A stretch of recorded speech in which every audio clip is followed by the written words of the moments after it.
दोस्तों, आज हम रीति और गुण पढ़ेंगे हिंदी विषय में। हिंदी साहित्य में रीति और गुण काव्य शास्त्र में आते हैं, जो कि बहुत ही महत्वपूर्ण विषय है। चलो देखते हैं रीति और गुण। रीति होती क्या है? जैसे किसी काम को करने का तरीका। सामान्य अर्थ में हम क्या लेते हैं? किसी काम को करने का तरीका क्या होता है? रीति होता है। लेकिन इसमें रीति का क्या अर्थ होता है? पंथ, विधि, बीस के अर्थ लिए गए हैं। तो आचार्य दंडी ने गुणों को ही रीति का आधारभूत तत्व स्वीकार किया है। आपको क्वेश्चन में पूछ सकते हैं कि गुणों को ही रीति का आधारभूत तत्व किस कवि ने स्वीकार किया है? तो किसने किया है? आचार्य दंडी ने गुणों को ही रीति का आधारभूत तत्व स्वीकार किया है।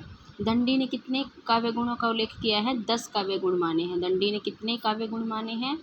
10 काव्य गुण माने हैं। आपको ऑप्शन में 6, 7, 9 और 10 ऑप्शन में देंगे, तो आपने कितने बताने हैं? अगर आपको कॉन्फिडेंस होगा तभी तो बता पाएंगे कि 10 काव्य गुण हैं। और 10 काव्य गुण में से ये भी पूछ सकते हैं कि कौन सा है और कौन सा नहीं है। तो इनके नाम इस प्रकार हैं। पहला है श्लेष, फिर प्रसाद, फिर समता, फोर्थ है माधुर्य, फिफ्थ है सुकुमारता, 6 है अर्थव्यक्ति, 7 है उदारता, 8 है ओज और 9 है कांति, 10 है समाधि। तो हमने देखे श्लेष से लेकर के समाधि तक।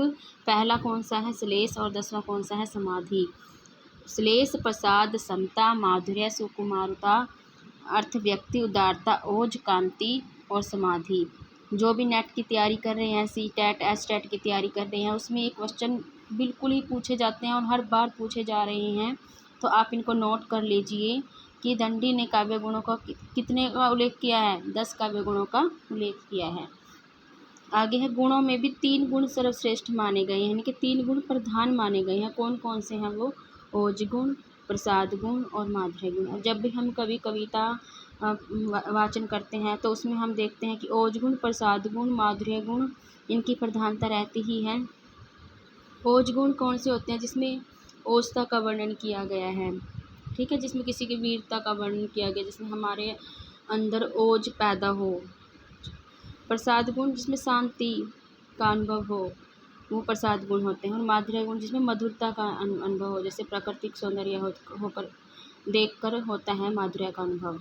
तो वामन आगे हैं। वामन ने रीति के 3 प्रकार माने हैं। तो हम ये नेक्स्ट वीडियो में पढ़ेंगे कि वामन ने रीति के 3 प्रकार कौन कौन से माने हैं। आप मेरे चैनल को लाइक और सब्सक्राइब कीजिए, जिससे मुझे प्रेरणा मिलती रहेगी और आपको लाभ मिलता रहेगा।